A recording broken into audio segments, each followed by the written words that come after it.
Support for this show, Politics Done Right, comes from politicsdoneright.com, publishers of How to Make America Utopia, Take Away the Economy from Those Who Rigged It, As I See It, Class Warfare, The Only Resort to Right-Wing Doom, It's Worth It, How to Talk to Your Right-Wing Relatives, Friends, and Neighbors, and other books written by Egberto, Willies.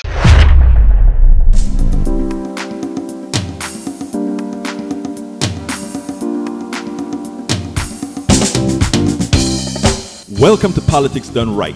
I am your host, Egberto Willies. This is a progressive program that will take the mystery out of politics. This is the program that will encourage you to make sure government becomes we the people. Whether you are liberal, progressive, conservative, or otherwise, you get to air your point of view. We are an independent media outlet that, unlike mainstream media beholden to corporations, we only owe allegiance to you. Remember, you can also send me a tweet at EGBERTOWILLIES. That is at Egberto Willies. Let us engage. It is Politics Done Right. Welcome to Politics Done Right. My name is Egberto Willies, your host. Good morning, Houston. Good morning, Harris County. Good morning to the great state of Texas. And of course, good morning to Northeast Texas, Southeast Texas, Northwest Louisiana, Southwest Louisiana, and every nook and cranny where our 100,000 watt transmitter permeates with its signal to make folks aware that, hey, there's this studio in Houston giving you the truth. And of course, welcome to the entire world, which the magic of the internet gives us access to. And you know what? Yes, we actually have daily listeners in places like where? Barcelona, Spain, and otherwise. But anyway, we are going to have a great show for you today. Of course, today is Aquino Day. But before we get to Aquino's Day, we'll go ahead and say to the grandios, los hermanos en el estudio, los genios, the genius in the studio this morning. Good morning, studio. Good morning, Egberto. How are you? I am doing fine. Oh, you must be flying solo today. Yeah. Howard's out making some money. Oh. Got to do that from time to time. That's good. Well, that's good. You know, I know you're going to be using the wheelies in that studio right now, going from phone to machine to transmitter to phone. Oh man, you're going to get some exercise today. Yeah, sometimes when we have a lot of callers, they say I look like an octopus in here. So yeah. All right, Mr. Octopus, what's the word of the day? Well, it's about immigration today. You know, everybody has good ideas on how to solve the problems of the world. The only problem is that people in leadership are more interested in the problem continuing to be a problem because it gives them political traction. If they keep our lives in a state of chaos, it's easier to pick our pockets and lead us where they want us to go. Take immigration. They don't fix it because they don't want it fixed. A broken immigration policy works better for the corporate wealthy than giving the immigrant rights. So it's your corporate bosses and executives that are using the immigrant as a tool to keep the U.S. working wage low, not the immigrant at the border. Hey, you nailed it. You know, I mean, it's always the same. It's always the same. Thank you for that, Brother Jack. Anyway, folks, it's always the guy behind the. It's always the guy behind the cloak. It's always the guy behind the cloak. Anyway, folks, we're going to have a great show for you today. That was El Señor Jacques Van Beber, who every morning gives us that little word. He usually does a lot of stuff, right? When he starts going on his rant, a lot of times he goes ahead and it's infectious. And then I go ahead and build upon it. And, you know, I'm trying to hold my tongue as a naturalized citizen, but an immigrant as well. You know, this actually is serious to me. We've even had people mention stuff about, even if you're a naturalized citizen, we can throw you out. Hey, any day you can throw out the naturalized citizen. Wake up. Because that means they will all disregard the 14th Amendment and throw others out as well. Anyway, Good morning, my dear brother from another mother, a fellow, I'm going to say community organizer, community regular person that's doing a lot for the community. El Señor Neil Aquino, who is the founder of the Houston Democracy Project. Buenos dias, hermano. How are you doing? Good morning, studio, Jack, Egberto, and good morning, global audience. And immigrants far away, we keep it local on Thursdays, but immigration was a big deal in the recent European Parliament elections. They have fears of climate immigrants and all sorts of immigrants from Africa and Asia, and it has moved Europe to the right, regretfully. You know, it's funny, right? Because, and this is what gets me, when you are not informed how cruel one can be, a lot of people are coming over from these different lands, whether it's be the Middle East or Africa, into Europe. And many of the European citizens, they are feeling the stress of having all these folks come over and or they populating our lands. But little in the conversation talks about, well, France in Central Africa and resource extraction, England and Portugal and all these other countries from Angola to South Africa to the entire continent sans Ethiopia, what was actually done down there by folks from Europe. You know, I mean, suppose one other side decided to become vengeful. So I think education in a lot of ways is the answer. And what you find, I think a lot of times is as we lack that, as we lack historical perspectives, the animal in us come out, right? The territorialism well, that's why they in don't want us you to come teach out. history. You've spoken exactly to what's going on, right? That the library is closed, the history teacher is fired. You can't mention slavery. You're speaking exactly to what's being prohibited and some of the reasons why. Yeah. And you know, it's interesting because once people understand the dynamics, I always get this corny. They love on each other and find out that the culprit are the psychopaths that run corporations. And people get on my case often. Why are you always anti-corp? I am not. But I'm saying the psychopaths that run that imaginary entity known as a corporation that has a life of its own, because of that life of its own, it really within its structure harms people, human beings. Even just like I call many a times the disinformation from and to MAGA a corporate thing, because it's done. I mean, if you listen to the MAGA arguments, the reality is the MAGA arguments are exactly as I could point out in the Powell memo, how the programming of those who are programmable was set into action. But hey, that's for another day. Let's hear what you have. First of all, Lizard Queen says, good morning, Houston. Lizard Queen is in the chat. First one in the chat this morning. We have quite a few on Twitter as well. But anyhow, talk to me. What's on your mind this morning, my brother?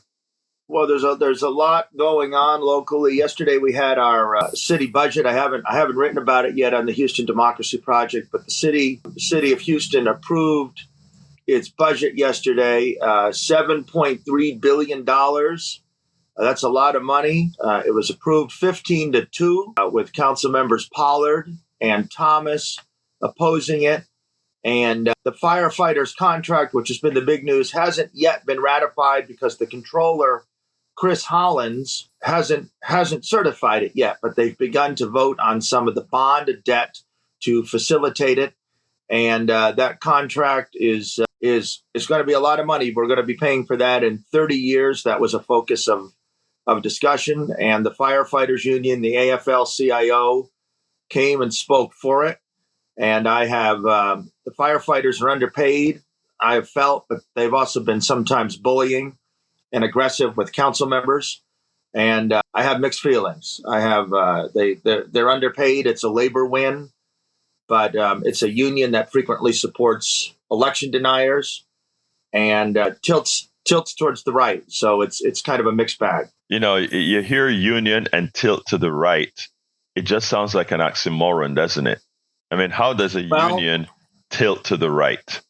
The firefighters are AFL-CIO, and I think it's 92. I think it's 92 unions, but a large number of different unions. Some of them are a little. There are some Republicans who lead some of those unions within the AFL-CIO Labor Federation. They have a building off Telephone Road, which is near the teachers union building. The teachers are also AFL-CIO. And then the police contract, which comes up in 2 years, they are not AFL-CIO. They're their own operation. And then Hope, the municipal workers, their contract comes up next. So part of the debate was, if we give the firefighters all this money, what will we do with the municipal workers? The leader of the municipal workers spoke before Council Tuesday and said, oh, no, give the firefighters what they need. So it had all been worked out with the AFL-CIO and the municipal workers and the firefighters.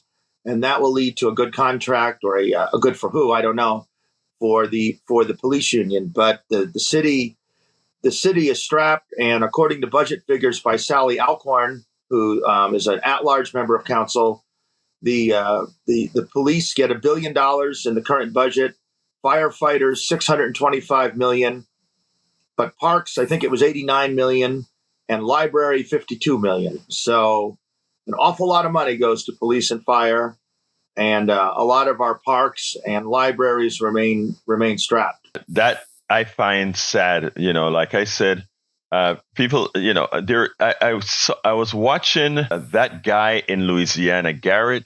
I don't remember his name. He's the one who was talking about.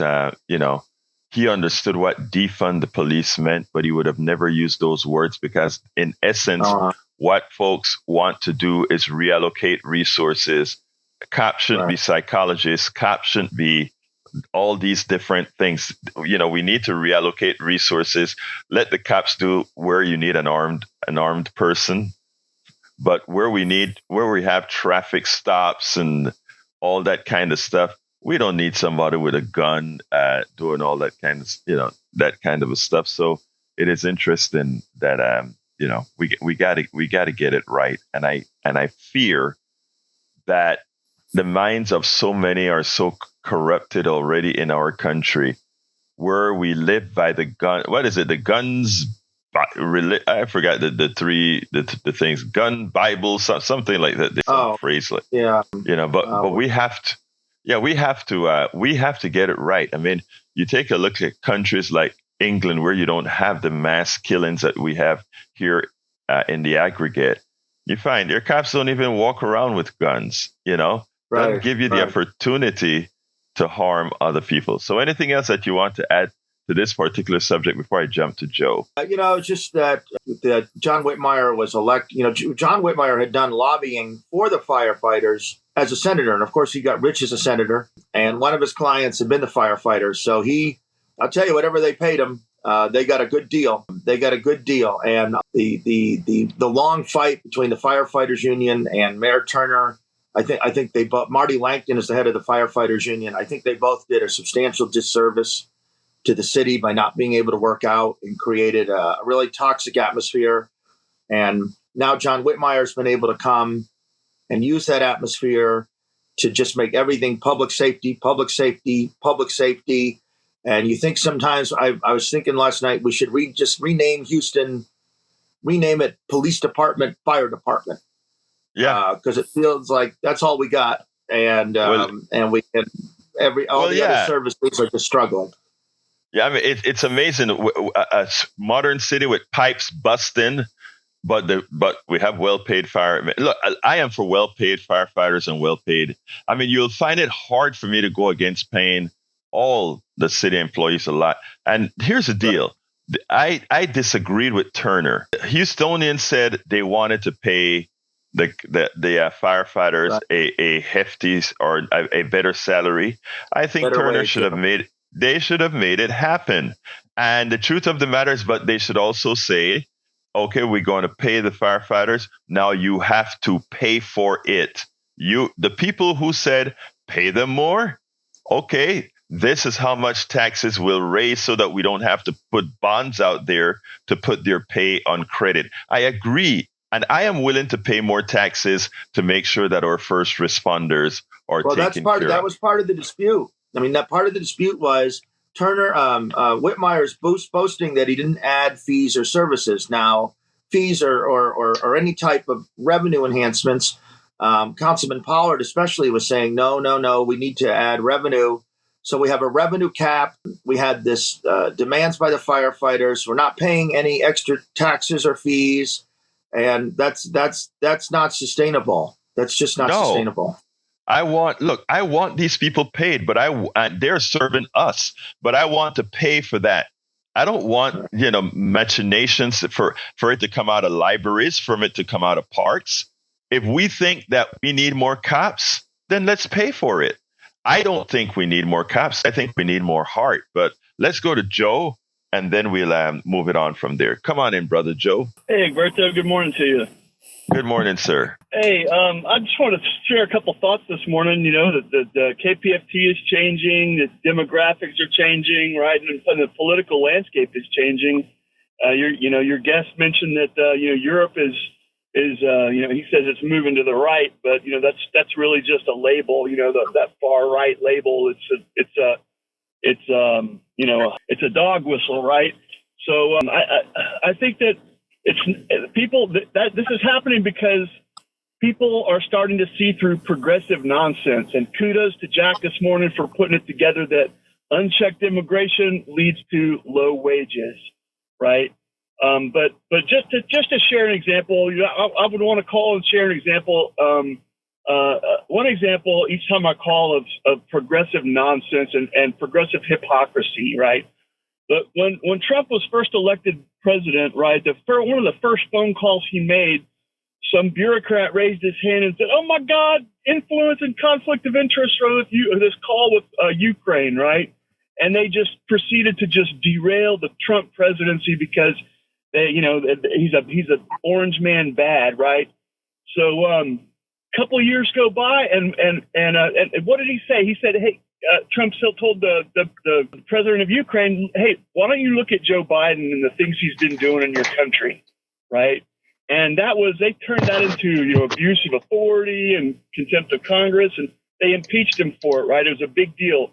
Well, a few years go by, and then there's a video released. There's Joe Biden sitting on a chair saying, "Yeah, I told him to get rid of that prosecutor, who was looking into my son." And, I held up $5 billion in aid. I told him, get rid of that prosecutor, and son of a what, that prosecutor was gone. He was bragging about the very thing that Trump was calling about. So that's just, that's a fact. I saw it with my own eyes. And, that's just one of the many progressive, lies that they pay bloggers, such as yourselves to put out there. I wish. Anything else, my friend? No. Okay, well, let me. I gotta go to the hospital. And have a good one. No. Hold on. Don't you dare leave. You wait till we answer. You got your platform to say what you needed to say. Now let's do the respectful thing and wait for the response. And here's the thing, my dear brother. I can't hold what you just said against you. I really can't. But for those of us who really get sources of information, not just from the right or the left, but actual fact-based information. It should concern you that most reputable sources, other than what Donald Trump has put out there with his group, have actually shown the proof. You can go to any fact-check site of reputation and find out that what he said, what my brother Joe just said before he left, was patently false. The second thing is that the conflation of the progressive moniker, those of us that are progressive, stand for particular human values. It has nothing to do with the moniker or with the characterization, with the caricature that my brother just spoke about. The idea is if you can equate something that is good for humanity, something that is good for we the people, that really means the corporation and the powerful don't get to abuse. What they do is they reconstitute the meaning of the word. If I tell Joe, I want to make sure that you have health care and this is how we do it and whatever, because he's a human being, albeit, sort of taken by the MAGA infection. If I point out the different items that a true progressive stands for, he would be crazy not to support it. And that's why most people, when asked the questions that progressive stand for, actually vote in with and say, yes, this is what we want. Now you attach the word Democrat or progressive to the policy, it suddenly drops, instead of being 80, 90%, it suddenly drops to 50, 60%. So what I am doing, I hope, with our program here, and notice I said our program, is to try to separate the caricature of the progressive and what we stand for. Separate that caricature from reality, because the reality is there is a concerted group of people that take advantage of all the things that worry or that Joe is afraid of, or people like Joe are afraid of, and use it against them and turn them into viruses. And why do I say viruses? A virus is an entity that allows itself to go into good bodies and replicate, make those good bodies, those good cells, create bad things. Remember that. A virus doesn't replicate on its own.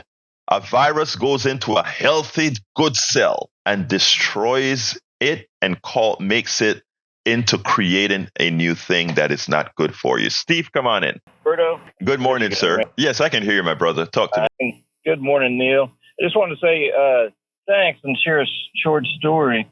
Got a 20-year-old daughter, and she had her first time voting a couple days ago on the last day of the early voting for the HCAD. And there's only two positions, and it was so easy for her. And I used what y'all talk about. I went to Harris Votes, took a sample ballot, made my check marks, did my research, and I kind of agreed with what Neil was saying, but I sent her a picture. I said, vote for these two unless you're strongly feeling, something different. And she's a researcher. But anyways, she sent me back a picture, said it was so easy, and because there's only two people voting and there's 8 poll workers and only 1 or 2 people voting in there, and was so happy with her first time voting. So thanks for all the information on that. Well, thank you, my brother. Neil, you want to respond to that? I appreciate and thank you for doing that with your daughter, Steve. It's so important. I think if we do that in the 2024 November election and help our offsprings, help other people that are not used to voting, I think that is manna from heaven. So thank you, brother. Go ahead, Neil. Right. I'm glad our show is able to be of service. The HCAD voting ends on the election day. Okay, excuse me. I thought I was breaking up. Excuse me. HCAD voting general election day is the 15th Saturday. And Melissa Noriega and Palumi Adelke. It's the Harris County Appraisal District. There are 3 new elected positions established by the nefarious Republican Senator Paul Bettencourt. The election's in the middle of June with nothing else because they don't want you to vote and be confused. And it's difficult to explain it to people. When you talk to people about it, they're like, wait a minute, didn't I vote for that? What about this? Why is there another one? So you have to get through 3 or 4 questions just to even get to it. Turnout is something like 1.5%. Evan Choate, who's the head of the coordinated campaign at the Harris County Democratic Party, has been working very hard. And there have been, and I want to just mention State Senator Molly Cook and State Representative Christina Morales, who have been really aggressively pushing this. And I want to briefly address that because campaigns, Molly's campaign, Molly Cook's campaign used a lot of volunteers. So on one hand, that's excellent, and we're all for that, and she earned her victory. But on the other hand, we need to recognize that if you use a lot of volunteers, those are community resources. You've extracted resources from the community, and you have an obligation to return it. And so Molly's been doing that. Molly set up 3 phone banks. I attended one of them and made calls over the week for a couple hours. So all elected officials should be doing that. All elected officials should be returning the resources they take from the community, the small donations, the volunteers. But anyway, Saturday, please vote. Please vote. One of the Republicans running for the HCAD, Kyle Scott, was one of the 22 people who filed an election denial lawsuit to try to overturn the election. In 2022, he lost the race for county treasurer. And the Republicans know, even at this low level, authoritarianism will need a local infrastructure. And everyone on the right elected is part of that anti-immigrant, far-right, election denying infrastructure. So Melissa Noriega and Palumi Adelke, and they themselves are qualified, independent of the nature of their challengers. And for those of you who need to learn about these candidates, I did interview both Palumi Adelke as well as Melissa Noriega, and you can find that interview at politicsdoneright.com. Just put their name in the search and you can actually watch that interview. Now, let's go ahead and go to Brother Donald. And by the way, folks, you can call us in 713-526-5738, 713-526-5738. Come on in, Brother Donald. Good morning, Neil. Good morning, Egberto. How are you guys doing? We are doing fine. Don't forget Jack now. Jack is in there like an octopus. That's right. I already spoke to Jack. I told him good morning on the phone. Remember, we get to talk before I go to you. But okay. That's right. The psychopath has the right, by being an American or wherever he is, to create his utopia. The problem is you're not seeing his utopia doesn't align with your utopia. It's a relationship without relations. There has to be a give and take. We just have to learn how to put it in check. And agree. That's what you're trying to do. Okay, first of all, let me just say, Donald, let me don't go to the other thing, because what you just said is very important. What you just said is very important. My utopia may not be your utopia, but what we need to do as a society is, because these two utopias must coexist, they must coexist based on honesty. And that honesty, by the way, has come out of you so many darn times it ain't funny. But what I see, and you tell me if I'm wrong, Donald, tell me if I'm wrong. I sometimes, as I'm listening to you, see a sort of a fight with yourself, because you come out with a whole lot of, Brother Donald, comes out with a whole lot of things that progressives say, oh, yeah, that's true. That's what we've been saying. We agree with you. That's what we've been saying. But then, and this is more Joe probably than you, but then you balk at progressives as a caricature, or you deal with progressives as a caricature. But then you come today and you say, you have to be able to see another person's utopia, which is also what progressives preach, right? But nobody talks about it. One of the reasons why you find so many different views on the progressive side is that every view we look at, we say, well, you know what? Let's look at all sides of the matter. Anyway, I just wanted to kind of interject that with the statement that you made. Go ahead, continue. You say throw spaghetti on the wall. You say throw spaghetti on the wall and see what sticks. I know it is this. You throw hooey up against the wall and see what sticks. The problem is, if you're the man that owns the wall, or you're the man that's got to clean up, it's obviously a different story. And then one of them, your caller yesterday said that Trump is a racist. He is not a racist, and I can prove it. If you got Benjamin Franklin's, which was not a president, in your pocket, that man will kiss your butt to get them dollars out. He doesn't care what color you are. He is driven by money. And and a lot of people in America are. So That's all I got to say about that. I'll be like Forrest Gump. That's all I got to say about that. All right. Well, I am not, I am not going to argue with you, my brother, whether Trump is a racist or not. For me, it's what you say and what you do. That's all. The only thing that tells me if you're a racist or not. And by the way, all of us have the ability to be prejudiced, racist, all these different things. And you know what? Myself, I had to extricate a whole lot of that from myself, but I had to first acknowledge myself that I had those prejudices. The problem with a whole lot of people is whenever one is called a racist, they take it as an insult, a permanent act of something against them, as opposed to say, well, did I have racist behaviors that I need to mitigate?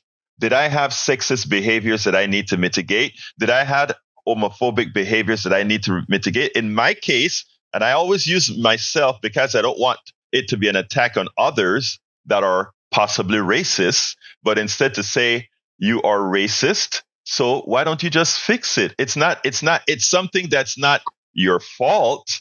It is what society has imparted on us. I was a sexist, Donald. I was a homophobe, Donald. I made the effort after hold on. No, let me finish. Let me finish.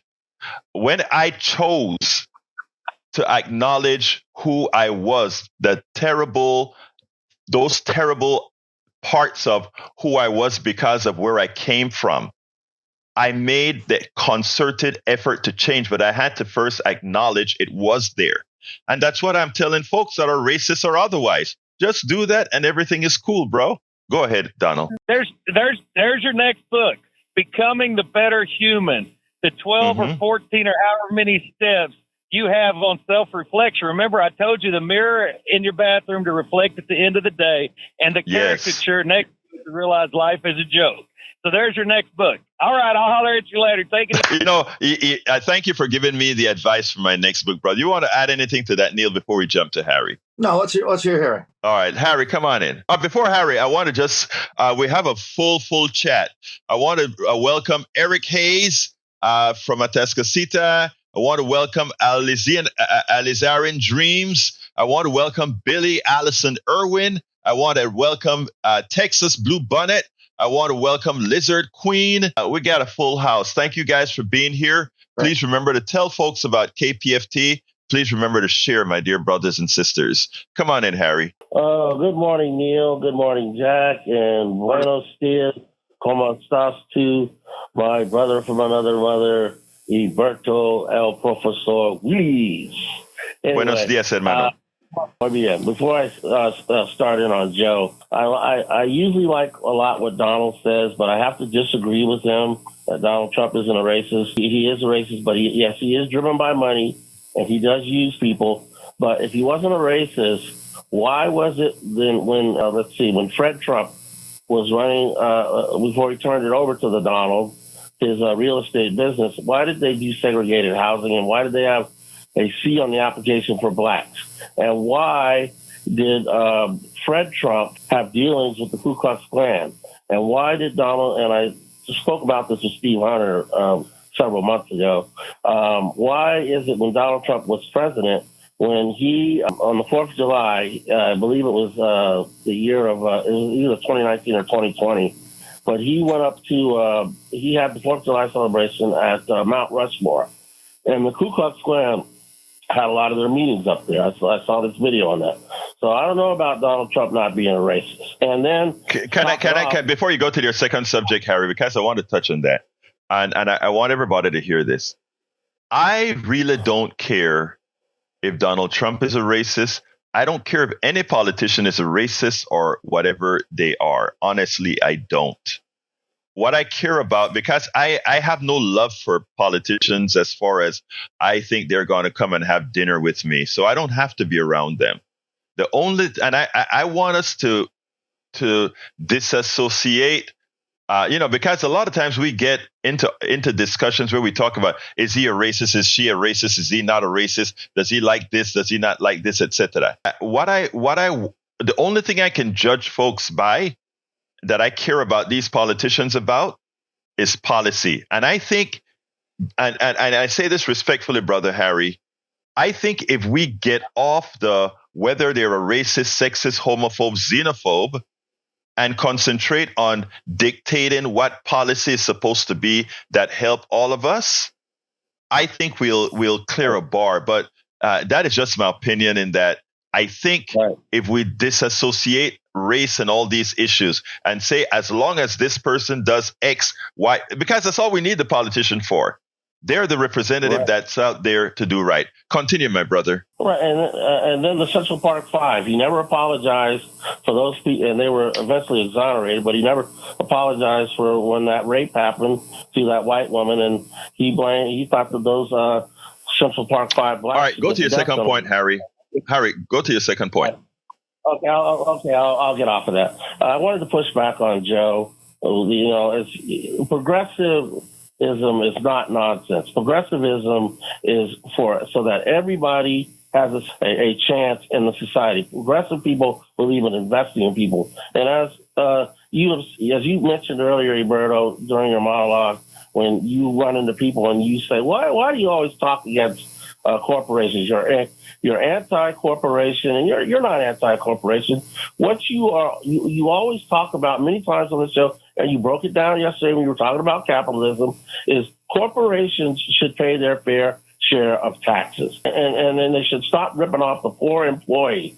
And that's why that's why you have something like William Barber, because William Barber believes in pulling the poor, and so that if wealthy people would pay their fair share, we can invest in the people who don't have as much. You have and then those people, they get educated, they have a better opportunity in the society. And I even have heard Joe say something. I want to thank you. Harry, I want to interrupt because I know the point you're making, but I want to thank you for doing something important here, highlighting the work of our Reverend Barber from, I think, South Carolina or North Carolina, and the work he's doing. Because North Carolina, thank you very much, my brother, because he's doing important work, and he's doing something that I just spoke about. Let's forget about that race thing and realize that the race thing is an issue to separate us and get us against each other. What Reverend Barber has done is he's gone into Appalachia and all these other places and brought people together and showed them what the problem really is. Harry, my phones are filling up. As usual, you always have something good to say. Most people don't have a chance, and progressivism believes in people that don't have a chance to invest. Thank you, brother. Got it. Brother, I got it. You made your point. I got it. I got to get you go. Let's go to Ray from Third Ward. Come on in, brother Ray. Egberto, I understand where Harry was going with that. And I wanted to kind of push back on what Joe was saying. Every time I hear Joe speak, all I hear is white fear, and I know you don't like to play the race card, but Joe, every time you speak, every time you open your mouth, you just basically prove what I believe is that when Trump was a young man on Oprah, he said, if I was to run, I'd probably run as a Republican because those people will believe everything. Something to that effect. But basically, being a progressive means I'm fighting as a black man. I'm fighting every day as a progressive for my right to exist in this country, because I had went on a Black History tour and I saw the ugly history of America, of what it meant to be a black person and slavery and everything. So, Joe can never tell me, he could never stand in my face and tell me being a progressive is bull crap or whatever he said. It's basically, he'll never understand, because he never had to understand a history where his existence literally meant he was property to somebody. So I take what he said offensively. Ray, and when I talk about loving what Reverend Barber is doing, is just that. The fear Reverend Barber is able to show people with his work that fear is unwarranted, and that we are all being played. I want to bring Neil into the conversation because it seems to me like Neil wanted to add to that. I just wanted to go back for a second, a brief indulgence about Fred Trump. his because Harry was talking about Fred Trump. So very briefly, Fred Trump's housing first project, one of his first housing projects was in my hometown of Cincinnati. And I looked it up. It was in a neighborhood called Swifton, which is where I went to high school. And he would buy ads. He says, our Swifton village will be a veritable paradise of suburban living. And as lawsuits revealed, Trump reserved his worries for white tenants. Of only 2 or 3 apartments out of 1,167 in the complex were owned by black families. So that's about a 40 or 45%. This is Cincinnati Magazine. But I want to just take the opportunity to mention Fred Trump to take a little. It's true as could be. It's true as could be. And so we don't always want to visit the sins of the father upon the son. But it seems to me there was a little passing on there. Look, thank you very much for that, Neil. Close her up for me, my brother Ray. Yeah, Joe, you just need to open your eyes and understand that progressives are not here to make your life hell. We are literally here to make our life livable. That's it. Thank you, brother. That is a great one.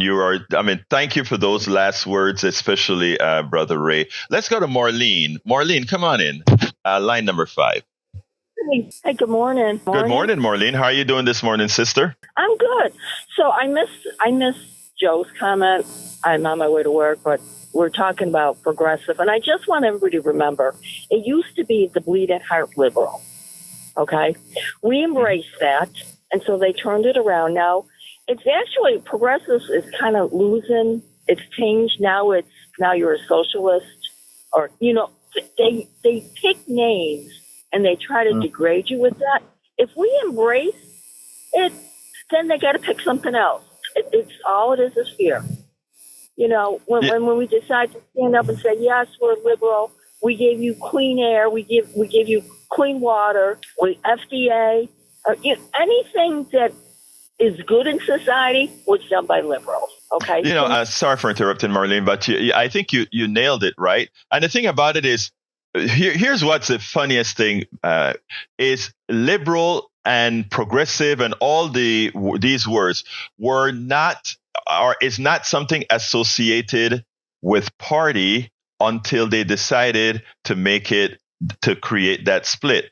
If you look in the civil rights times, Marlene, things what Ray spoke about, a lot of this was because of progressive Republicans. We look at, we have to understand that a progressive isn't a Democrat or Republican theoretically. A progressive is somebody who wants to do what? Progress, right? Liberal. Right. When we talk about our democracies, we're talking about a liberal democracy. Continue, Marlene. I'm sorry. Well, if we didn't have progress, everybody still have an outhouse in the backyard, and we'd be cooking dinner in the front yard in an open fire. Right. Okay, that's progress. That's right. Progress. What is the problem with that? Now, I'm not saying that there shouldn't be regulations. See, that's their problem. They don't want to say the R word. There should be regulations so that everybody gets to progress. Oh, no. They just want people to get it. If you look up the history of, there's a town, Watersville, I'm sure you know it. Do you know when they got running water? Now, they paid city taxes, but you know when they got indoor plumbing? In the 80s. 1980. Wow. What town is that? I hadn't seen that one. That's a little town. It's called Watersville. Oh, that's right around the corner. You're so right. Yes. Yes. Right. 1980s, they got indoor plumbing. So they paid city taxes, but so, when you talk about progress, they only want it for certain people, certain entities. Everybody should be. And so that's where I embrace that word progress. You're right, I am progressive. What part of it do you not want? You want to give up. You want to give up. Thank you. Because that was progress. Right? Marlene. What part of progress are they willing to give up? Marlene, thank you very much. And I think when more people get away from the caricature that the corporations that benefit from the caricature one makes a progressive, all folks eventually become progressives, because that's what survival is all about. But thank you so kindly for calling in, Marlene. You're welcome. You have a great day. You too, my dear. Let's go to Tag, line 3. Good morning, Egberto. Tag, you're on. Good morning, my brother. Talk to me. Well, Joe had mentioned Burisma and prosecutor in Ukraine. Well, the prosecutor, Mr. Shokin, and he was the last of the Russian holdovers, and they wanted the Russian influence out of Ukraine. And all of Europe wanted them out, not just Joe Biden. And Burisma was selling gas from the Russians to the Chinese, and that was part of what Hunter was doing there, was working that connection of hydrocarbons. So that was all legitimate. And now Hunter's going to have to go and show where his income came from and where it went to on that. It's all above board. There is no weaponization of the DOJ unless it's against Hunter Biden. But I just think that the Republicans really need to stop with the disinformation before they open their mouths. They should look and see and understand what they're talking about. And, they were trying to get the Russian influence out of Ukraine. I mean, and I know there's some Republicans that have some hardship with that. So I feel sorry for them that they don't really know what's going on, and they come on and run their mouths. So, well, Tag, thank you for that, Tag. But here's the thing, right? Fear is a powerful thing, and when you can use partial truths to enhance fear, it's amazing. Look, I'm not going to be a defender of Joe Biden's son, because we all know, you and I know, that Joe Biden's son, a lot of the benefits he got from being able to be this international businessman was trading on his name. But it's no different than Trump kids or Reagan kids or Carter's kids. Well, Carter kids were different. Carter kids, that bunch is completely different from all the rest. And we don't yet know about Malia and Sasha from Obama's. But all the kids of all these presidents have always benefited from the name that they had. So I don't want to come out in a super defense of Hunter Biden. All I am saying about Hunter Biden is he's not doing anything that most of the other president kids haven't done, right? And is it illegal? I kind of doubt what he did, except for the letter of the law with the gun stuff. The guilty verdict was probably justified, and but it's also something that isn't really prosecuted in the aggregate. So, is he getting any preferential treatment? I think he's getting the opposite from preferential treatment, because of the Biden administration doesn't want to. You agree with that, Neil, or is that what you said? Yeah, I felt if anything they were harsh on him, and I wanted to thank Marlene for that call. They keep changing the words progressive and liberal, and it actually happens from both sides of the ideological aisle. On left, the word liberal has become a source of derision. Years ago, the word progressive. Teddy Roosevelt used to worry that his successor, William Howard Taft, wasn't sufficiently progressive. But when I heard Marlene's call, we worked so hard to be able to say the word liberal. They kept throwing it at Mike Dukakis, if you're old enough to remember. But I really appreciated Marlene's call, because some of those changing and demonization of those terms and pulling the rug from under people on the left is meant to keep us really unable to express who or what we are.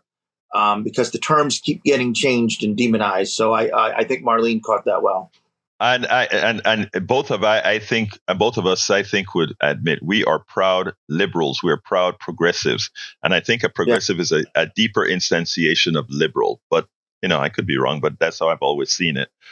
Tag, anything else before I jump to Bard? Yeah, I think progressives want to go out and learn the details and present facts rather than some of this half-cocked, stuff that these people are throwing around. Other people are. So that's why I'm a progressive, because I want to know the truth. So thank you, my brother. Thank you. Thank you, my brother. Let's go to Brother Bard. Come on in, Brother Bard. You're on. Yeah, I was hoping to talk to Tag. I wanted to see if he could help me get a job at Burisma. I sure would like to make $20,000 a week. I think that'd be awesome. And you heard before you continue. You heard what I said, right? Yeah, I heard what you said. I wanted to ask you if you thought, since we're finally talking about Hunter, if you thought that his laptop was Russian disinformation or not. Well, actually, it was. I mean, not because, let me ask you a question, Bard. In the whole scope of things that are wrong with the country, and I ask this from the depths of my heart with the deep honesty. What's the deal about, what is it with the laptop that you think materially affects you? Well, that was why I asked the question, because if it's not Russian disinformation, which it No. proven- Again, answer my brother. I asked you a simple question, my brother. How does Hunter Biden and his laptop and his involvement with anything materially affect policy that affects you? Please tell me. Why do you allow others to change? Why do you allow smoke and mirrors, my brother? Listen to me what I'm saying, please. Why do you allow tangential issues to take up the space that's necessary to get some positive policy passed for both you, Neil, myself, Jack, Bard, Brian, and everybody else? What's the deal? Well, I'm trying to answer, and that's because if it was not Russian disinformation, then it is American disinformation. So why would America do this to us? Again, you see, I'm just trying to show you the mentality, my brother. And I'm saying this respectfully. What I asked you does not correlate with what you said at all. What correlates is that somebody has implanted in your head that somehow this Hunter Biden issue is relevant to your well-being. And again, that's what they do. You are the classic example, my brother, as far as what the calculated psychology of those misinforming, misleading, etc. have you concerned about, as opposed to why not ask Donald Trump or Joe Biden, why didn't you pass this particular policy that ensured my employer gave me this because I worked an honest day of work? You see what I'm saying? In other words, there are things that you can ask both Trump and Biden that has nothing to do with Burisma, that doesn't affect you, that has nothing to do with these external issues. But we have you so tied up on these that the things that are really relevant to your life, you don't think about. But I'm running out of time, Brother Bard, and I need to get Brian in, and I only have a minute for Brian. So look, this is your show as well. Call tomorrow. Let's go to Brian. Yeah, good morning. Good morning, sir. Okay. So, yeah. So. Hold on, Brian, hold on. I need to acknowledge somebody in the chat. Melanie Keelan from Barcelona, Spain is in the house. And I definitely don't want to not make sure that our folks know. She says, I'm late, but you're here. Come on in, Brian. Okay. We're finally going to get to the bottom of Biden's classified documents that he's kept since he was a senator. And the man was going to prosecute him, but he was too feeble-minded to go to court. And now everybody's in an uproar about, he's lost his mind. But now we're going to get to the bottom. And as far as civil rights and Donald Trump's father not renting to black people, Al Gore was a senator and voted against the Civil Rights Act in 1964. Now, who's worse of a racist? Someone who doesn't rent to black people, or someone who nationwide denied black people civil rights? Okay, no, Brian, stop, because you made a very stop. Wait, you made a very important point that I'm going to agree with. And notice earlier what I said. We have to distinguish policy, those who have the power on policy, as opposed to, let's say, Mr. Trump's daddy. And by the way, sir, you are right. Al Gore's father, who voted against the civil rights, is worse than Donald Trump's daddy, because his vote affected people, all the people of America. But you see, we can have this intelligent conversation if we have it on intelligent terms. So you made a damn good point, but you screwed it up with other issues that you talk about, my brother. So let's look at what you just did there. Wait, stop. I gave you the chance to talk. What you did was a good thing. I don't have the time to explore it right now, but you laid a path that we can actually talk about some sensible thing as far as who materially affects you. So, Brian, we'll talk another day. All right? Yeah, bye. Thank you. All right, Neil, give me a closer, my brother. We had a lot of calls today, and so let me hear about your Houston Democracy Project. It has to be quick, though. I got about 30 seconds. Houston Democracy Project, HoustonDemocracyProject.com, HoustonDemocracyProject.com, and we're trying to organize, strengthen pro-democracy coalitions in Houston and Harris County. HCAT elections, March 15th, Noriega and June 15th, excuse me. Noriega and Adelke, tell everyone your one vote may make the difference. All right, let's go. What have you got to tell me, Brother Jack? I'm progressive. Thank you. Anyway, folks, look, I love you all. Thank you all for being here. Great conversation. We should all be talking among each other. My name is Egberto Willies. Don't forget what you didn't cover here. Go to politicsdoneright.com/newsletter, politicsdoneright.com/newsletter to get the entire show. My name is Egberto Willies. This is Politics Done Right, and you guys know how I end this baby. I am what? Out! Support for this show, Politics Done Right, comes from politicsdoneright.com, publishers of How to Make America Utopia, Take Away the Economy from Those Who Rigged It. As I See It, Class Warfare, The Only Resort to Right-Wing Doom. It's Worth It, How to Talk to Your Right-Wing Relatives, Friends, and Neighbors, and other books written by Egberto Willies.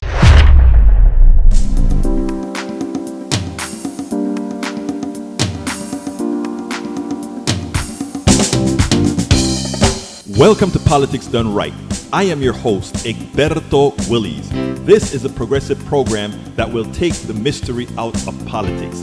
This is the program that will encourage you to make sure government becomes we the people. Whether you are liberal, progressive, conservative, or otherwise, you get to air your point of view. We are an independent media outlet that, unlike mainstream media beholden to corporations, we only owe allegiance to you. Remember, you can also send me a tweet at EGBERTOWILLIES. That is at Egberto Willies. Let us engage. It is Politics Done Right.